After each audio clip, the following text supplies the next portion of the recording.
दोस्तों इस वीडियो के माध्यम से हम देखेंगे एसएससी जीडी के लिए 20 महत्वपूर्ण प्रश्न जो आगामी परीक्षाओं में पूछे जा सकते हैं। तो आइए फ्रेंड, अपने पहले प्रश्न से हम प्रारंभ करते हैं। हमारा पहला प्रश्न है कि राज्य महोत्सव किस राज्य में मनाया जाता है। Option number A Uttar Pradesh, option number B Kerala, option number C Orissa, option number D Tamil Nadu. हमारा उत्तर है ऑप्शन नंबर सी उड़ीसा। दोस्तों राज्य महोत्सव उड़ीसा में मनाया जाता है। इसके अलावा धानु यात्रा पर उड़ीसा में ही मनाया जाता है। दोस्तों उड़ीसा राज्य का स्थापना 1 अप्रैल 1936 ईस्वी को बिहार से अलग होकर हुआ था। दोस्तों उड़ीसा राज्य के मुख्यमंत्री वर्तमान में नवीन पटनायक जी है और उड़ीसा राज्य के राज्यपाल गणेशी लाल जी हैं।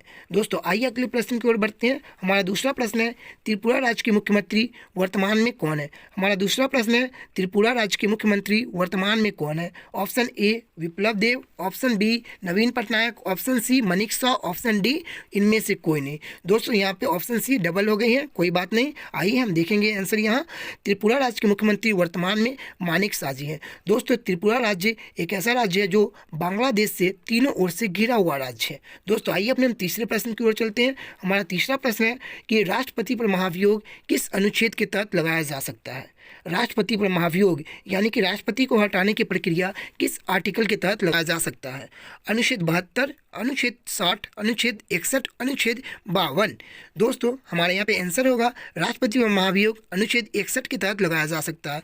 यानी कि राष्ट्रपति को हटाने की प्रक्रिया संसद में अनुच्छेद 61 के तहत पेश किया जाता है। दोस्तों वही आर्टिकल 72 के तहत हम देखें तो 72 में राष्ट्रपति का क्षमादान की शक्ति है। आर्टिकल 60 में देखें तो आर्टिकल 60 के तहत राष्ट्रपति शपथ लेते हैं और आर्टिकल 52 के तहत देखें तो आर्टिकल 52 में राष्ट्रपति का पद है।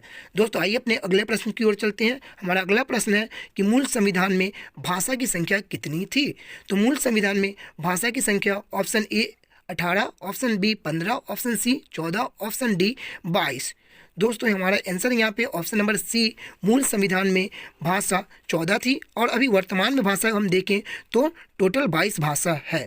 मूल संविधान यानी कि जब संविधान बना तब की बात कर रही है और अभी वर्तमान में टोटल 22 भाषा है। आइए अगले प्रश्न को हम देखते हैं। हड्डियों को मांसपेशियों से कौन जोड़ता है। हड्डियों को मांसपेशियों से कौन जोड़ता है। Option A ligament, option B tendon, option C दोनों, ऑप्शन डी इनमें से कोई नहीं। तो हमारा यहाँ पे आंसर है ऑप्शन नंबर बी टेंडन। हड्डियों को मांसपेशियों से टेंडन जोड़ता है और वहीं हड्डियों को हड्डियों से लिगामेंट जोड़ता है। आइए अगले प्रश्न को देखते हैं। रिकेट्स रोग किस विटामिन के कारण होता है। रिकेट्स रोग किस विटामिन के कारण होता है। तो option A vitamin B, option B vitamin C, option C vitamin D, option D इनमें से कोई नहीं। दोस्तों यहाँ पे हमारा उत्तर है ऑप्शन नंबर सी कि रिकेट्स रोग विटामिन डी की कमी के कारण होता है। यह मुख्य रूप से अधिकतर बच्चों में होता है और इसमें पैर की घुटने मुड़ जाती हैं, यानी हड्डियों का मुड़ना विटामिन डी के कारण होता है। आइए अगले प्रश्न को देखते हैं। मतदाता दिवस कब मनाया जाता है। ऑप्शन ए 24 जनवरी, ऑप्शन बी मार्च 25 मार्च, या फिर 25 जनवरी, या फिर आपको 25 फरवरी को। दोस्तों हमारे यहाँ पे उत्तर होगा मतदाता दिवस प्रत्येक 25 जनवरी को मनाया जाता है। दोस्तों निर्वाचन आयोग की स्थापना 25 जनवरी सन 1950 ईस्वी को हुई थी, इसलिए प्रत्येक 25 जनवरी को मतदाता दिवस मनाया जाता है। हमारा अगला प्रश्न है मौर्य साम्राज्य का अंतिम शासक कौन था। Option A Bindusara, option B Ashoka, option C Chandragupta और ऑप्शन डी वृहदर्थ। दोस्तों हमारा यहाँ पे आंसर है ऑप्शन नंबर डी वृहदर्थ।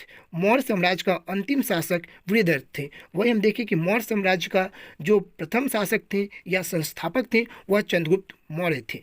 आइए हम अगले प्रश्न को देखते हैं। वर्तमान में रिजर्व बैंक ऑफ इंडिया के गवर्नर कौन है। वर्तमान में रिजर्व बैंक ऑफ इंडिया के गवर्नर कौन है। Option A Y Reddy, option B Urjit Patel, option C Shaktikanta Das, option D इनमें से कोई नहीं। तो वर्तमान में रिजर्व बैंक ऑफ इंडिया के governor option C Shaktikanta Das ji हैं। दोस्तों वहीं बात करें कि आरबीआई की स्थापना 1 अप्रैल सन 1935 ईस्वी को हुई थी और वही इसका राष्ट्रीयकरण हम देखें तो 1 जनवरी सन 1949 को आरबीआई का राष्ट्रीयकरण किया गया था। आइए हम अगले प्रश्न की ओर चलते हैं। सर्वाधिक चमकीला ग्रह निम्न में से कौन है। Option number A Budh, option number B Mangal, option number C Shukra, option number D Shani. तो हमारे यहाँ पे उत्तर है ऑप्शन नंबर सी शुक्र सर्वाधिक चमकीला ग्रह होता है और इसे सांझ का तारा और भोर का तारा भी कहा जाता है। आइए अगले प्रश्न को देखते हैं। ओजोन परत किस मंडल में पाई जाती है। ऑप्शन ए मध्य मंडल, ऑप्शन बी आयन मंडल, ऑप्शन सी समताप मंडल, ऑप्शन डी क्षोभ मंडल।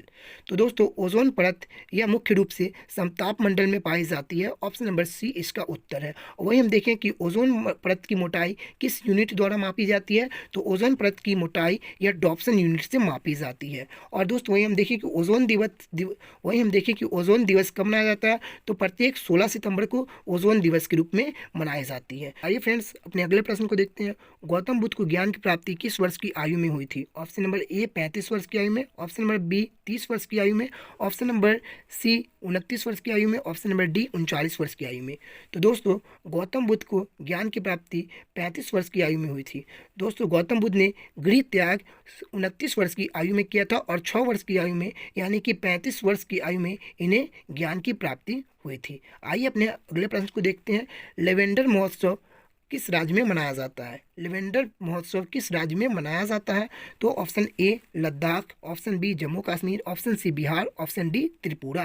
तो लेवेंडर महोत्सव दोस्तों मुख्य रूप से जम्मू कश्मीर में मनाई जाती है। आइए अगले प्रश्न को देखते हैं। पानीपत का तीसरा युद्ध अफगान और निम्न में से किसके बीच हुई थी? तो option A Mysore, option B Mughal, option C Maratha, option D अंग्रेज। तो दोस्तों पानीपत का तीसरा युद्ध अफगान और मराठा के बीच हुई थी, जिसमें मराठा पूरी तरह से पराजित हुए थे। आइए हम अपने अगले प्रश्न को देखते हैं। गुप्तकालीन युग में सिक्कों पर वीणा बजाते हुए देवी का चित्र किस शासक के काल में अंकित किया गया था? Option number A Kumaragupta, option number B Samudragupta, option number C Samudragupta, option number D Vishnugupta. दोस्तों यहाँ पे समुद्रगुप्त डबल टाइप हो गया क्योंकि यहाँ पे आंसर भी समुद्रगुप्त ही है। सॉरी दोस्तों यहाँ पे प्रिंट मिस्टेक कुछ ज़्यादा ही हो रही है। आइए दोस्तों हम अगले प्रश्न को देखते हैं। कोशिका के अध्ययन को क्या कहा जाता है? Option number A phycology, option number B cytology, option number C mythology, option number D कॉकोलॉजी। दोस्तों यहाँ पे हमारा उत्तर है कि कोशिका के अध्ययन को साइटोलॉजी के नाम से जाना जाता है। ये अपने अगले प्रश्न की ओर बढ़ते हैं। दाब का एसआई मात्रक क्या होता है? Option A newton, option B प्रकाश वर्ष, option C pascal, option D metre पर सेकेंड। तो दोस्तों यहाँ पे हमारा उत्तर है ऑप्शन नंबर सी, दाब का एसआई यूनिट पास्कल होता है। हमारा अगला प्रश्न है। क्षेत्रफल की दृष्टि से सबसे बड़ा महाद्वीप निम्न में से कौन है? क्षेत्रफल की दृष्टि से सबसे बड़ा महाद्वीप निम्न में से कौन है? ऑप्शन ए एशिया महाद्वीप, ऑप्शन बी अफ्रीका महाद्वीप, ऑप्शन सी यूरोप महाद्वीप, ऑप्शन डी दक्षिण अमेरिका महाद्वीप। दोस्तों यहाँ पे हमारा उत्तर है ऑप्शन नंबर ए एशिया महाद्वीप। एशिया महाद्वीप क्षेत्रफल की दृष्टि से सबसे बड़ा महाद्वीप है। आइए अगले प्रश्न की ओर चलते हैं। श्वेतांबर और दिगंबर शब्द निम्न में से किस वंश से संबंधित है? ऑप्शन ए मौर्य वंश से, ऑप्शन बी जैन धर्म से, ऑप्शन सी बौद्ध धर्म से, ऑप्शन डी ईसाई धर्म से। तो आइए हम अपने उत्तर को देखते हैं। श्वेतांबर और दिगंबर शब्द ये मुख्य रूप से जैन धर्म से संबंधित है। दोस्तों श्वेतांबर और दिगंबर शब्द यानी कि जैन धर्म आगे चलकर दो भागों में बट गई थी, श्वेतांबर और दिगंबर में। वही हम देखें कि बौद्ध धर्म भी हीनयान और महायान में बट गए थे। आइए अगले प्रश्न को देखते हैं। नामदफा वन्यजीव अभयारण्य किस राज्य में स्थित है? नामदफा वन्यजीव अभयारण्य किस राज्य में स्थित है? Option A Mizoram, option B Arunachal Pradesh, option C Manipur, option D Orissa. तो दोस्तों यहाँ पे हमारा उत्तर है option number B Arunachal Pradesh. Namdapha वन्यजीव अभयारण्य अरुणाचल प्रदेश में स्थित है। दोस्तों यदि आपको यह वीडियो अच्छा लगा तो प्लीज़ वीडियो को लाइक शेयर और चैनल को सब्सक्राइब ज़रूर करें। Thank you friends.